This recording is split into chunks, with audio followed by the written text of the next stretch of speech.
जिस तरह से घर के अंदर ये सामान बिखरा पड़ा है, ऐसा लगता है कि कल रात यहाँ पे कुछ हुआ था। हुआ तो था जरूर दया, कुछ न कुछ तो हुआ था। ये देखो, खून के निशान। सर, कहीं किसी ने सरिता का किडनैप तो नहीं कर लिया? पूनम? हाँ सर। सरिता को आखिरी बार कब देखा था तुमने? सर रात के 2 बजे, जब मैं नाइट शिफ्ट से घर वापस आई। उस वक्त शायद सरिता जाग ही रही थी, क्योंकि यहाँ पे टीवी चल रहा था। उसके घर के आसपास किसी को देखा, कोई आया हो उनसे मिलने के लिए? कुछ और तो नहीं, पर हाँ, एक वाइट कलर की वैन थी जो घर के बाहर खड़ी थी, पर सुबह वो वहाँ नहीं थी। तू उस वैन को पहले भी कभी देखा था यहाँ आसपास? नहीं, कभी नहीं। अच्छा, उसका नंबर याद है, नोट किया था? नंबर तो नहीं नोट किया, मैंने ध्यान नहीं दिया। अच्छा, तुमने कुछ शोर शराबा या झगड़ा वगैरह सुना उस वक्त? हाँ, आवाजें तो आ रही थी जोर जोर से, पर मुझे लगा कि शायद सरिता जाग रही है, टीवी देख रही है, तो मैंने उतना ध्यान नहीं दिया। अच्छा पूनम, ये जो तुमने लड़ाई झगड़े की आवाजें सुनी, कितने बजे थे? यही करीब 3 बज रहे होंगे। 3 बजे? तो सरिता का किडनैपिंग 3 बजे हुआ था। तो डेफिनेटली ये सरिता का किडनैपिंग और टोनी का मर्डर, इन दोनों का आपस में कोई ना कोई कनेक्शन है सर। 100% दया, कनेक्शन 100% है।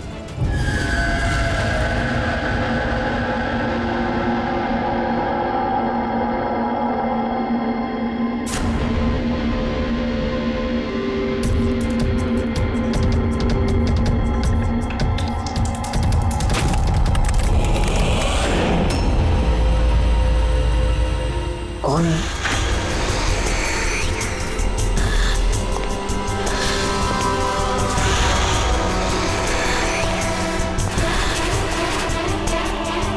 कोई है?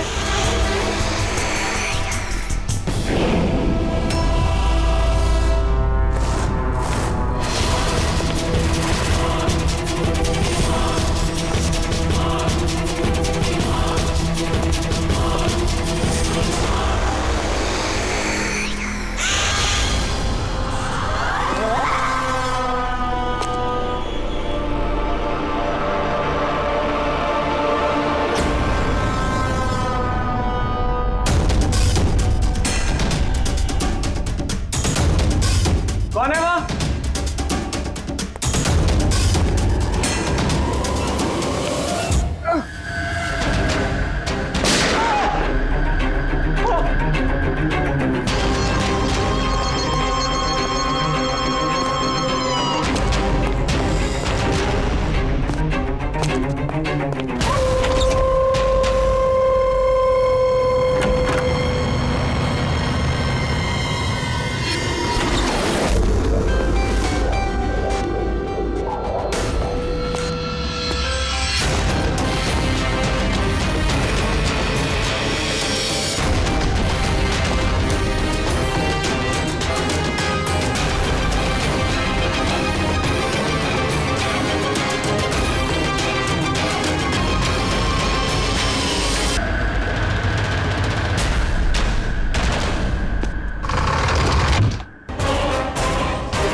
ये बॉडी सबसे पहले किसने देखी थी? सर मैंने देखी थी। आज सुबह जब 9 बजे मैंने ऑफिस खोला तो देखा टोनी सर की लाश पड़ी है, तभी मैंने आपको फ़ोन किया। आप? सर मैं रीटा, टोनी सर की सेक्रेटरी। ये टोनी इस कंपनी के अकेले मालिक थे या आप कोई और भी पार्टनर था? नहीं सर, अकेले ही मालिक थे टोनी सर। तो इनके बाद नेक्स्ट सीनियर ऑफिसर कौन है कंपनी का? Sir Rohit sir. रोहित? जी सर, मैं ही इस कंपनी का CEO हूँ।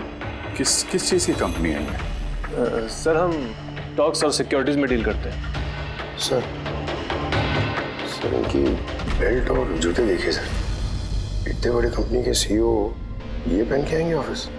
तो रोहित जी, क्या क्या चल रहा है आजकल शेयर का भाव? सर वो एक्चुअली सर आज मेरी नींद जरा देर से खुली थी, तो मैं अखबार या इंटरनेट पर चेक नहीं कर पाया। अच्छा, तो आपकी कंपनी का कौन सा अच्छा स्टॉक है जो बढ़िया परफॉर्म कर रहा हो, उसके बारे में कुछ बताइए। क्या नाम है उसका? सर वो याद नहीं आ रहा सर। तो आप लोग बताइए स्टॉक के बारे में, एक भी स्टॉक का नाम बताइए आप लोग।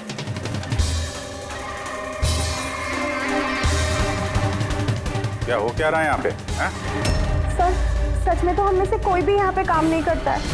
काम नहीं करता? क्या मतलब क्या है? मतलब सर हम सब लोग एक्टर्स हैं। अरे मगर ये तो फाइनेंस कंपनी है, इसका फिल्मों से क्या लेना देना? सर फाइनेंस कंपनी तो सिर्फ नाम की है, यहाँ पर सर कोई काम नहीं करता। हम एक्टर को सिर्फ इसलिए रखा है ताकि हम यहाँ काम करने की एक्टिंग कर सके। एक्चुअली सर टोनी सर से मिलने दिन में बहुत सारे क्लाइंट्स आते थे। हमारा काम बस इतना होता था कि उन्हें दिखाना कि ऑफिस में बहुत काम हो रहा है। ये टोनी क्या काम करता था?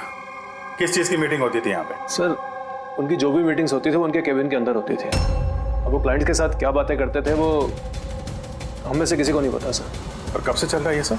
सर पिछले 2 हफ्ते से। कमाल है, एक नकली कंपनी जहाँ पे नकली काम होता था, उसके मालिक का खून हो जाता है। समझना पड़ेगा एग्जैक्टली यहाँ पे हुआ क्या था।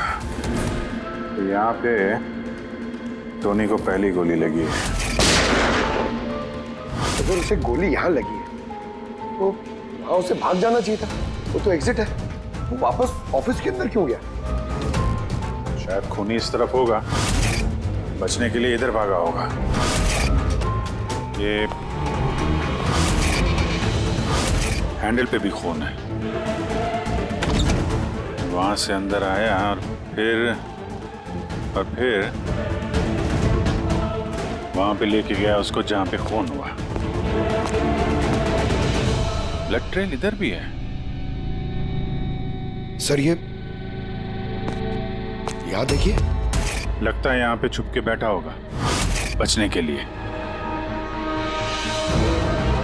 और खूनी आया, उसके बाद उसको वहां ले गया जहां पे उसकी मौत हो गई। सर वो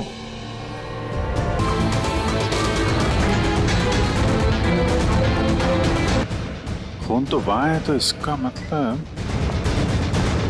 खून यहाँ पे है, तो शायद ये बॉटल यहीं होगी। यहाँ पे छुपा होगा तो बॉटल हाथ में ली होगी बचने के लिए। यहाँ वहां जाते समय गिर गई। यहाँ पे भी खून, वहां से आया तो इस पे हाथ लगा और यहाँ पे क्या कर रहा था?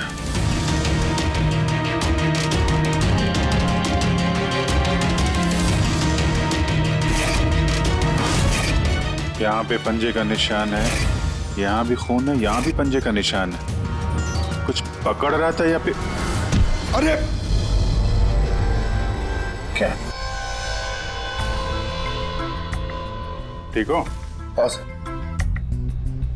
गन छुपा के रखी है अंदर, शायद इसी को ढूंढने आया होगा, लेकिन इसके पहले गन तक पहुंचता खूनी पहुंच गया इसके। मगर सर ये ऑफिस में उसने गन क्यों छुपा के रखी? ऑब्वियसली उसकी जान को खतरा होगा। इतना गड़बड़ घोटाला करके रखा हुआ था यहाँ पे, एक्टर्स लोगों को हायर करके रखा था। पता नहीं कितने दुश्मन होंगे इसके। ये डायरी भी।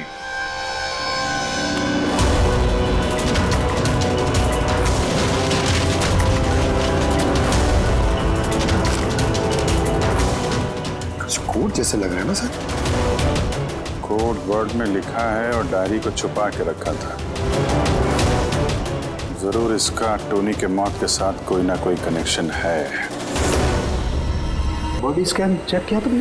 वैसे स्कैन देखा मैंने, बाकी सब कुछ ठीक है। सिर्फ इसके एब्डोमेन में मुझे कुछ अजीब सी गोल गोल सी चीज़ नज़र आ रही है, समझ में नहीं आ रहा क्या है। चलो देखें क्या। ये देखिए सर, ये जो गोल गोल सी चीज है ना तारिका, ये मेटेलिक चीज है, कोई something metallic. Metallic, like coin जैसी। एब्सोल्युटली। लेकिन ये इसके एब्डोमेन में आई कैसे? एक काम करते हैं, इसके पोस्टमार्टम से ही पता लगेगा आखिर ये चीज है क्या। यस के टोनी के पेट में से ये 5 सिक्के निकले। बॉस, मैंने इन सिक्कों के बारे में पता लगाया। ये सिक्के किसी भी देश की ऑफिशियल करेंसी नहीं है। मगर सर, कोई अपनी मर्जी से ये सिक्के क्यों खाएगा? शायद खूनी ने टॉर्चर करने के इरादे से टोनी को मजबूर किया होगा ये सिक्के निकलने के लिए। कोई ना कोई कनेक्शन तो है इस सिक्कों का इस केस के साथ। ये जो टोनी के नकली एम्प्लॉइज हैं, इनसे पूछते हैं। तो बताइए, आप में से किसने ये कॉइन्स देखे टोनी के पास? नहीं सर, किसी ने नहीं। सर याद कीजिए, जोर डालिए अपने दिमाग पर, बताइए। टोनी का फोन किसने किया? आप दोनों कौन? मैं दीनानाथ और ये शेखर। मैंने यहाँ फोन किया था। ऑफिस जाकर पता चला कि टोनी का खून हो गया। आप लोग कैसे जानते हैं टोनी को? मैं उससे सेट कॉइन्स खरीदता था। Set coins? जी। ये है क्या एग्जैक्टली? सेटकॉइन एक ऑनलाइन करेंसी है। इसका व्यापार ऑनलाइन यानी इंटरनेट पे होता है। जैसे गोल्ड में और शेयर मार्केट में लोग इन्वेस्ट करते हैं, वैसे इसमें भी करते हैं। बस अंतर यह है कि ये फिजिकल फॉर्म में नहीं होता, गोल्ड कॉइन की तरह, है ना? नहीं सर, होता है ना, जैसे गोल्ड कॉइन होता है ना, वैसे ये कॉइन भी बाजार में मिलता है। टोनी उन चुनिंदा लोगों में से था जो इनका व्यापार करता था। एक मिनट दीनानाथ जी, क्या ऐसी कॉइन्स आपने खरीदी थी टोनी से? हाँ सर, मैंने ऐसे ही 10 कॉइन्स खरीदे थे और एक कॉइन की कीमत 3 लाख रुपए थी। ये देखिए। माय गॉड, ये तो ठीक वैसे ही है सर। सर, आप लोगों को तो अंदाजा भी नहीं होगा कि ये कॉइन्स खरीद के कितने लोग करोड़पति बन चुके हैं। इनकी कीमत भी दुगनी हो चुकी है। मैं तो और भी खरीदना चाहता था, शेखर को बुलाया था ताकि ये भी इन्वेस्ट करे। दीनानाथ जी, आपके साथ धोखा हुआ है। जी हाँ, ये जो सेट कॉइन्स है ना, ये इंटरनेट करेंसी, ये सोने के सिक्कों की तरह बाजार में नहीं मिलती। आपके साथ झूठ बोला टोनी ने। मेरे सारे पैसे डूब गए, इन कॉइन्स की कोई कीमत नहीं रही। दीनानाथ जी, इस टोनी की जैसे 420 दुनिया में बहुत है जो खुद के फायदे के लिए आप जैसे लोगों को फंसाते हैं। काश अपने पैसे इन्वेस्ट करने से पहले आपने थोड़ी जांच पड़ताल की होती। अच्छा वो मैंने पैसे इन्वेस्ट किए, वरना मैं भी लूट जाता। अब मेरी बेटी की शादी कैसे होगी? मैंने अपनी सारी जमा पूंजी इसमें लगा दी, अपने प्रोविडेंट फंड्स के पैसे भी। सर, कॉमेडी, रोमांस, हर इमोशन एकदम कूट कूट कर भरा है उसमें। क्या नहीं चलेगा? अच्छा ठीक है सर, मुझे थोड़ा टाइम दीजिए, मैं भी भेजता हूँ। ठीक है सर, ठीक है। अरे अशोक जी, मेरी फोटो भेज दीजिए ना। एक्शन, कॉमेडी, रोमांस, सब में नंबर 1 हूं मैं। देखो भाई, तुम हीरो तो बन नहीं सकते, एक कॉमेडियन का रोल है, करोगे? कॉमेडी? और हाँ, तुम्हारे चेहरे में मुझे एक कशिश दिखती है। एक आर्ट फिल्म के लिए मेरी बात चल रही है, तुम एक काम करो, एक ऑडिशन दे दो उसके लिए। अच्छा, क्या रोल क्या है? रोल एक पुलिस वाले का है। अरे ये तो मेरे बाएं हाथ का खेल है। पुलिस वाले का रोल करने का तो बड़ा एक्सपीरियंस है मुझे। एक्सपीरियंस है पुलिस वाले के रोल का? अरे रोज ही पुलिस वाले का रोल करते हैं। आप ये देखिए, ये सीआईडी असली है क्या? असली है, और जिस जेल में तुझे लेके जाएंगे ना, वो भी असली है। जेल? अब बजी दिमाग की घंटी। नहीं, कौन है ये? कौन है ये? हा? इसको एक्टर सप्लाई किए थे ना तूने ऑफिस में काम करने की, एक्टिंग करने के लिए, भूल गया तू? सर, आपको जरूर कोई गलतफहमी हुई है। देख, सीआईडी के सामने एक्टिंग करेगा ना तो बहुत भारी पड़ेगा तुझे। यही 11 एक्टर भेजे थे ना तुमने टोनी के पास?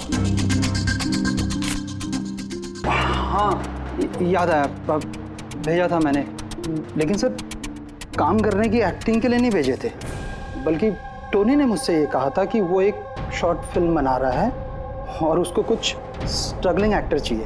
जो एक्टर तूने भेजे थे ना उसका इस्तेमाल करके उसने बहुत बड़े घपले किए हैं। सर ये बात मुझे कैसे पता चलेगी? सर पूरे 12 में से किसी भी एक्टर ने मुझे ये बात नहीं बताई सर। 12? सर उसकी ऑफिस में तो 11 लोग थे, ये 12वां कहां से आ गया? अच्छा, वो जो एक्टर भेजे थे उनकी लिस्ट दिखाना जरा। जी सर।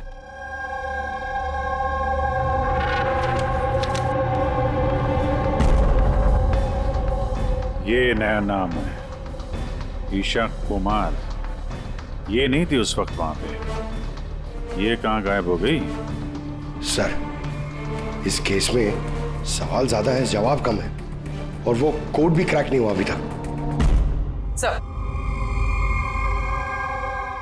रीना जी, आपने हमें यहाँ टोनी के घर पे क्यों बुलाया? और वो उन कोड्स का हल निकाल पाई या नहीं?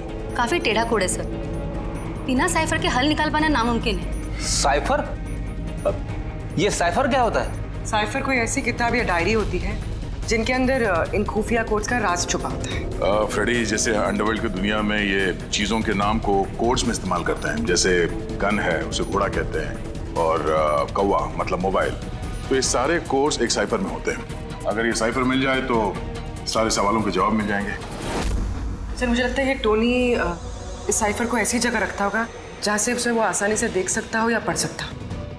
लेकिन सर उसका ऑफिस तो अच्छी तरह से चेक किया था, वहां पर तो कुछ भी नहीं मिला।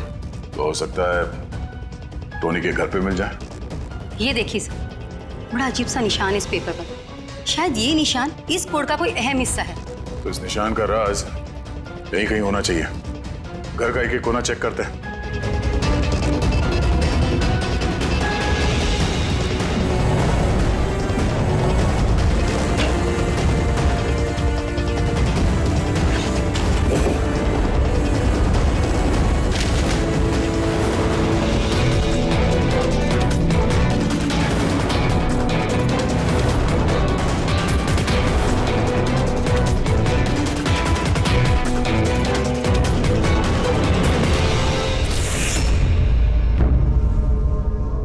रीना जी, ये देखिए, इस किताब में भी ठीक वैसा ही निशान है।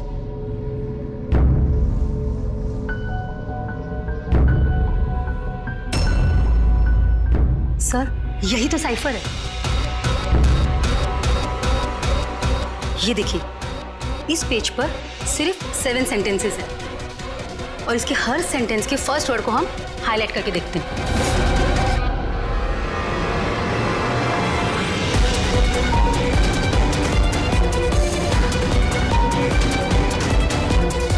ये सीजर का क्या होता है? जूलियस सीजर का नाम तो सुना होगा ना? हाँ। लगता है उसके जमाने का कोई पुराना कोड है। तो यहाँ ये सीजर के आगे जी भी तो है। यही तो मालूम करना है कि कौन से सीजर साइफर का इस्तेमाल हुआ है। मान लो ए अगर जी है और बी अगर एच है तो A to Z कुछ इस तरह दिखेगा। ये देखिए,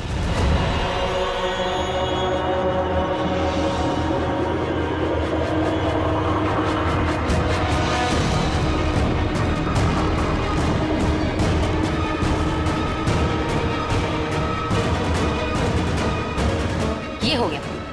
अब हम इसे फॉलो करके देखते हैं कि हमारा कोड का मतलब क्या है। और हमारा पहला कोड है SUNGTQASGX-10। अब हम इसे मैच करके देखते हैं। SMUONHAN।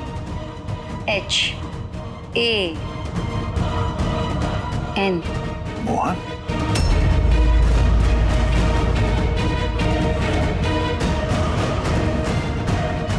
आपके पहले कोड का मतलब है मोहन कुमार 10। सर इस मोहन कुमार नाम का तो कोई आदमी है ही नहीं इस केस में। अगर है ना तो ढूंढना पड़ेगा। ये बाकी के सारे जो कोड हैं उनको भी डिकोड करते हैं। प्लीज़ कुणाल, तुम समझने की कोशिश करो। मैं पंकज से बहुत प्यार करती हूँ। प्लीज़ तुम मेरे और पंकज के बीच कभी मत आना। सच? तुम मुझसे इतना प्यार करती हो? Cut cut cut. कौन हो आप लोग? बीच में आगे पूरा शॉट खराब कर दिए। एक मिनट, आप लोग शॉट बाद में लीजिएगा, हमें ईशा जी से कुछ बात करनी है। CID मुझसे? प्लीज चलिए आप लोग प्लीज। ये फोटोग्राफ देखिए। क्या? मगर कैसे? ज्यादा ओवर एक्टिंग करने की जरूरत नहीं है, कैमरा ऑफ है। तुम बताओ कैसे खून हुआ इसका? मैं कैसे बता सकती हूँ आपको इसका खून कैसे हुआ? जिस वक्त इसका खून हुआ सारे नकली एम्प्लॉय उसके ऑफिस में थे, सिवाय तुम्हारे। कहाँ थी तुम? नकली एम्प्लॉय? कौन से नकली एम्प्लॉय? सर ये आप लोग क्या बात कर रहे हैं? मुझे तो कुछ समझ में नहीं आ रहा। टोनी ने तुम लोगों को हायर किया था ना उसके ऑफिस में क्लर्क की एक्टिंग करने के लिए। उसने तो मुझे अपनी मंगेतर का रोल प्ले करने के लिए पैसे दिए थे, वो भी बस एक दिन के लिए। मंगेतर का? हाँ सर, उसके माँ बाबू जी आए थे उससे मिलने और वो उन्हें दिखाना चाहता था कि वो शादी करने वाला है और वो अपनी जिंदगी में बहुत खुश है। उसने तुमको तो बताया होगा ना, अपने माँ बाप के बारे में सारी इन्फॉर्मेशन दी होगी। जी हाँ, बहुत कुछ बताया था ताकि कुछ गड़बड़ ना हो जाए और मुझे याद रहे कब कौन से डायलॉग बोलने हैं। उसके माँ बाप के बारे में जितनी भी इंफॉर्मेशन है तुम्हारे पास, एक एक चीज सब हमें बताओ।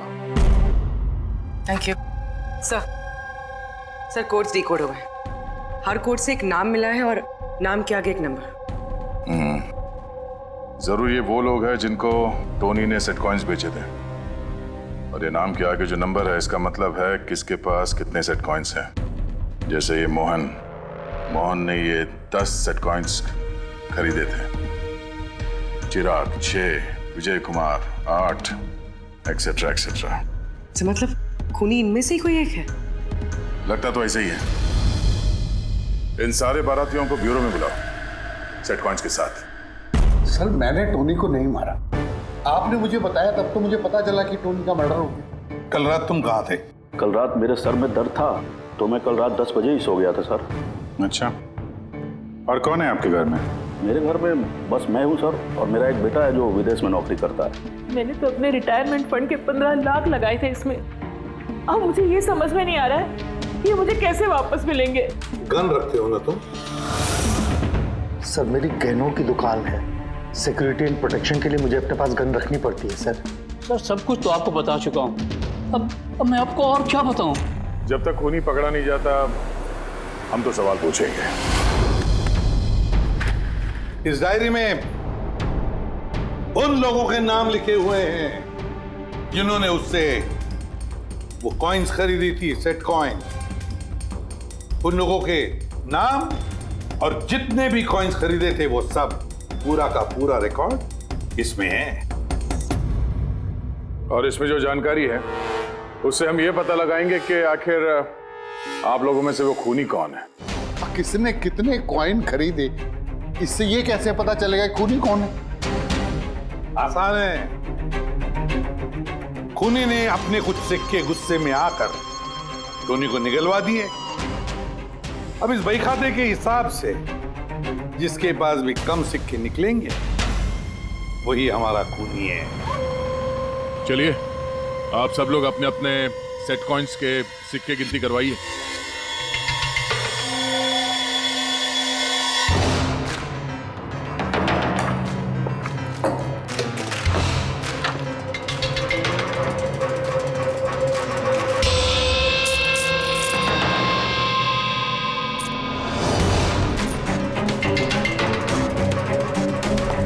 सर सारे के सारे कॉइन्स हैं, एक भी कम नहीं। कोई भी कम नहीं? ये कैसे हो सकता है? अब तो यकीन हो गया ना आप लोग को कि हम निर्दोष हैं। अब ये क्या कहानी है सर? अगर ये सारे निर्दोष हैं तो फिर गुनहगार कौन है? ये तो अब टोनी के माता पिता ही बताएंगे। नहीं, ये नहीं हो सकता। हमारा बेटा नहीं मर सकता सर। आपको जरूर कोई गलतफहमी हुई है। हमारा बेटा तो अपने ईमान का इतना पक्का था कि वो किसी का 1 रुपया भी ना ले, और आप कह रहे हो उसने लोगों को ठगा है। मैं जानता हूं ये किसी भी माँ बाप के लिए सुनना आसान नहीं है, पर क्या टोनी की किसी के साथ कोई दुश्मनी थी? हाल फिलहाल में कोई लड़ाई झगड़ा हुआ हो? कैसा झगड़ा सर? वो तो इतना बिजी रहता था कि उसे हमसे मिलने का भी समय नहीं होता था। 3-3, 4-4 महीने बाद घर आता था वो। मिलने नहीं आता था? मतलब कि उसने कई जगह पर अपने ऑफिस खोल रखी थी। कहाँ पे ऑफिस था इसका? दिल्ली, पुणे। जिस शहर में ये टोनी रहा है, कुछ ना कुछ घपला तो जरूर किया होगा उसने। कुंडली निकालो इसके पिछली जिंदगी की। सर, हाँ सर, दिल्ली और पुणे के police officers video conference call पे। गुड।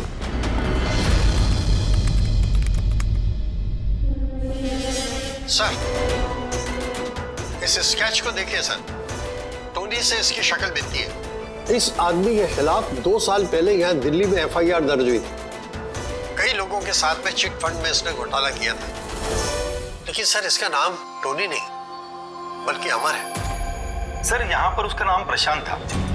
पिरामिड स्कीम के नाम पर उसने लोगों को बड़े बड़े सपने दिखाए और कई लोगों के पैसे खा गया। बहुत लोगों ने उसके खिलाफ कंप्लेंट भी दर्ज की है। सारे शहरों में यही कारनामा किया सर इसने। एक शहर से बेईमानी का पैसा इकट्ठा करके दूसरे शहर को रवाना हो गया किसी और को टोपी पहनाने। इसका मतलब है इस टोनी के दुश्मन सिर्फ इसी शहर में नहीं, बाकी शहरों में भी हैं। तो खूनी में से कोई हो सकता है। मतलब सर, हर शहर से ऐसे लोगों की लिस्ट निकालनी पड़ेगी जिनके साथ धोखा हुआ है। सर, यहाँ पर उसके खिलाफ कल्पेबल होमिसाइड की केस भी है। ये आलोक नाम के आदमी के उसने पैसे खा लिए थे। वो सदमा वो आदमी बर्दाश्त नहीं कर पाया, इसलिए उसने सुसाइड किया। तो टोनी को मारने का सबसे बड़ा मोटिव तो आलोक के किसी करीबी के पास है। ना तो उसने सिर्फ पैसा खोया, बल्कि अपने किसी करीबी को भी खोया है। हाँ, आलोक, पुणे।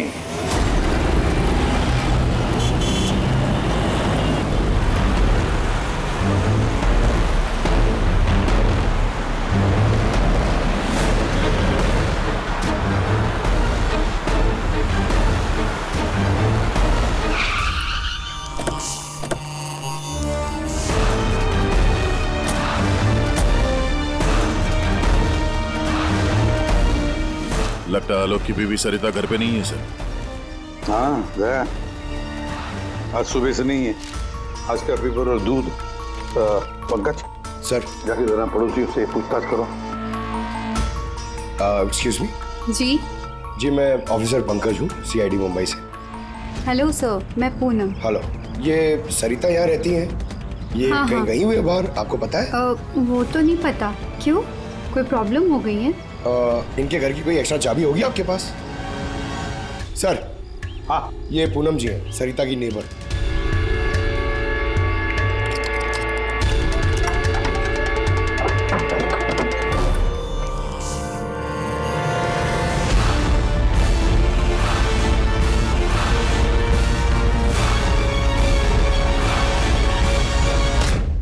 जिस तरह से घर के अंदर ये सामान बिखरा पड़ा है, ऐसा लगता है कि कल रात यहाँ पे कुछ हुआ था।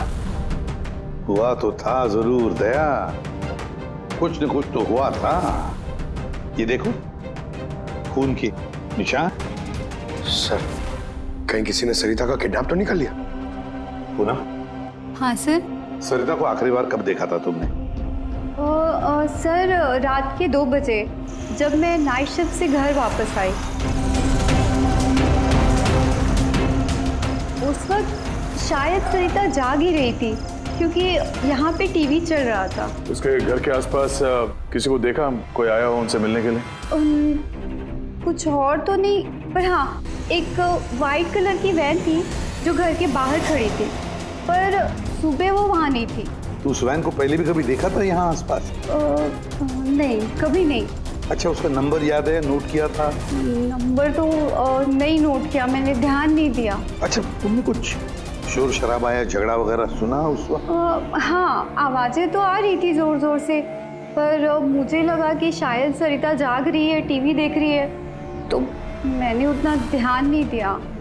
अच्छा पूनम, ये जो तुमने लड़ाई झगड़े की आवाज़ें सुनी, कितने बजे थे? यही करीब 3 बज रहे होंगे। 3 बजे? तो सरिता का किडनैपिंग 3 बजे हुआ था, तो डेफिनेटली ये सरिता का किडनैपिंग और टोनी का मर्डर, इन दोनों का आपस में कोई ना कोई कनेक्शन है सर। 100% दया, कनेक्शन 100% है, पर इससे पहले कि सरिता को कुछ हो जाए उसे हमें बचाना होगा। और पंकज सर, ये व्हाइट वैन, सफेद वैन जो पूनम ने अभी अभी बताया, उस वैन की पूरी इंफॉर्मेशन चाहिए हमें, पूरी की पूरी इंफॉर्मेशन।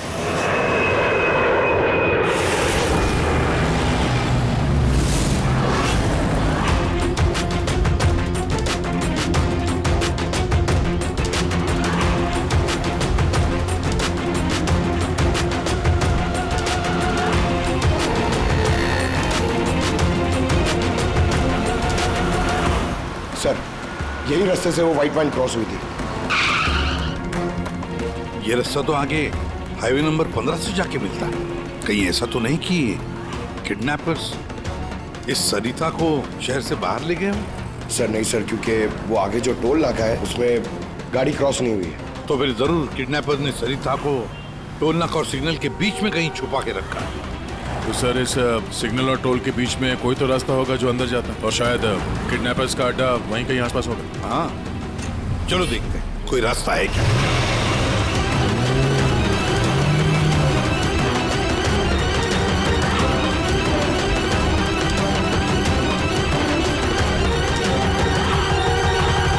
सर, ये एक रास्ता है जो अंदर जाता है। चलो देखते हैं।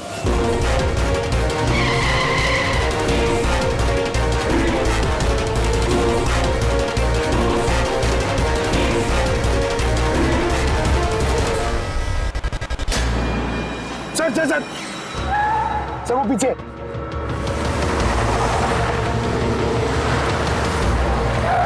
ये देखिए सर।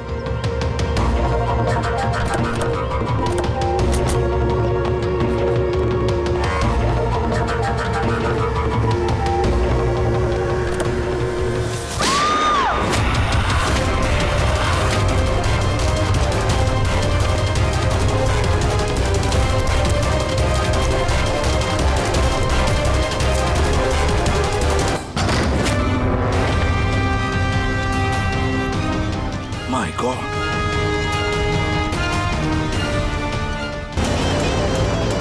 Hey!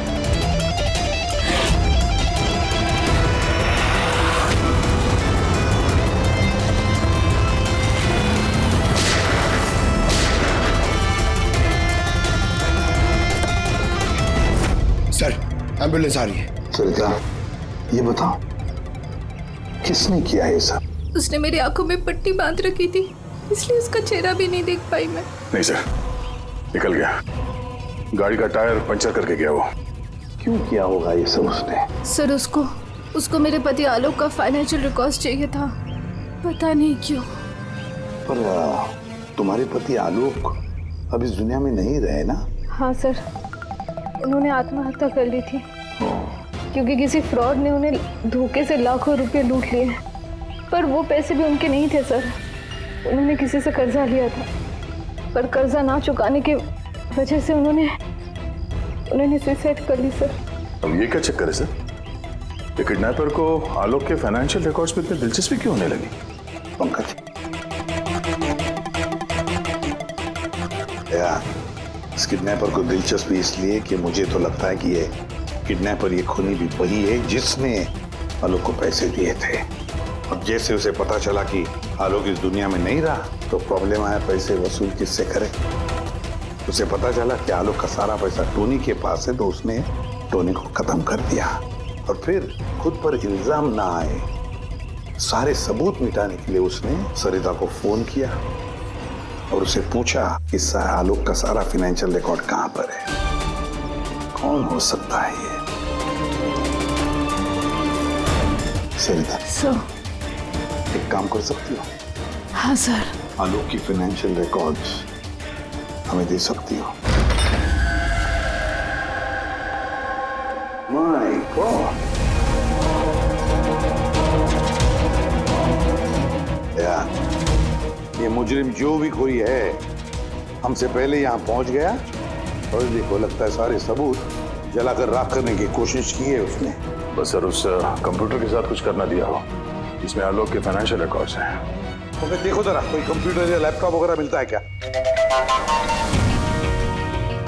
सर हाँ लैपटॉप मिल गया।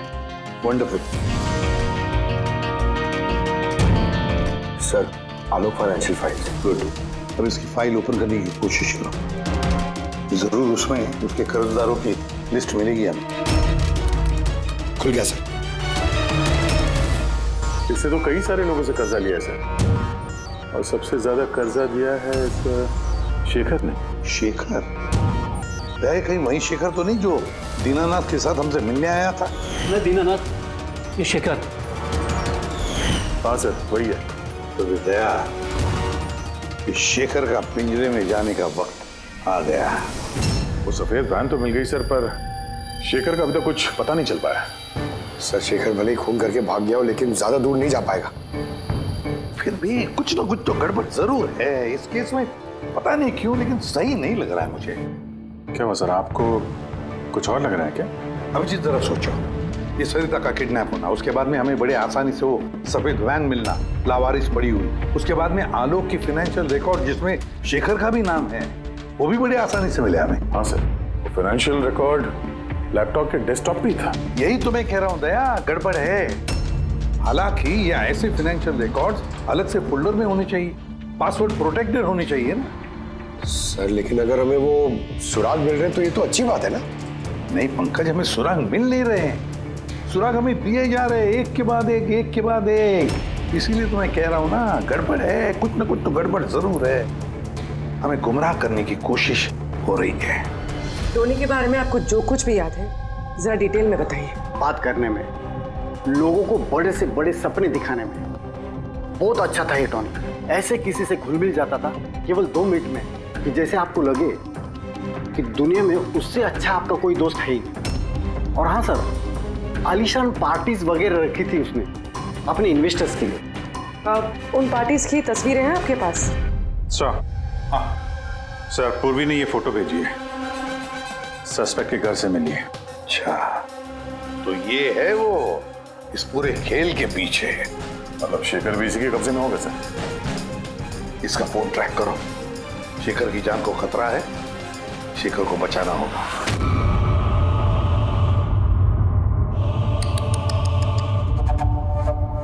अब तो तुम्हें भगवान भी नहीं बचा सकता शेखर।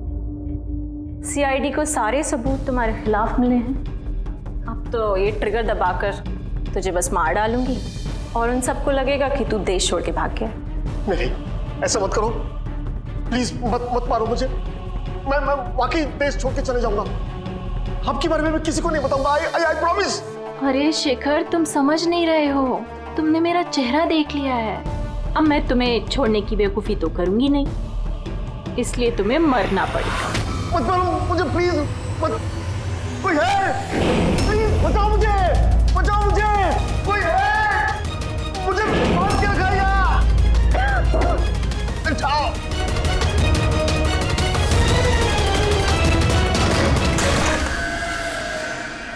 उठ उठ।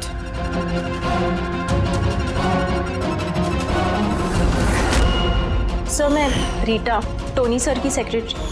तुम्हारा चेहरा तो हमने भी देख लिया था मिस रीटा। मैंने तो कोई सबूत, कोई गवाह कुछ नहीं छोड़ा था। तो आपको कैसे पता चला? इस फोटो के जरिए। तुमने हमसे कहा था कि तुम टोनी को पिछले 2 हफ्ते से जानती हो, तो फिर 2 साल पुराने इस फोटो में तुम क्या कर रही हो? ये बहुत कुछ कह गया। अब बताओ, तुमने अपने बॉस टोनी को क्यों मारा? टोनी मेरा बॉस नहीं था, मैं टोनी की बॉस थी। लेकिन तुम तो उसकी सेक्रेटरी बन के घूम रही थी, वो क्या था? वो सिर्फ और सिर्फ एक नाटक था दुनिया को दिखाने के लिए। असल में सारा दिमाग मेरा था इसमें।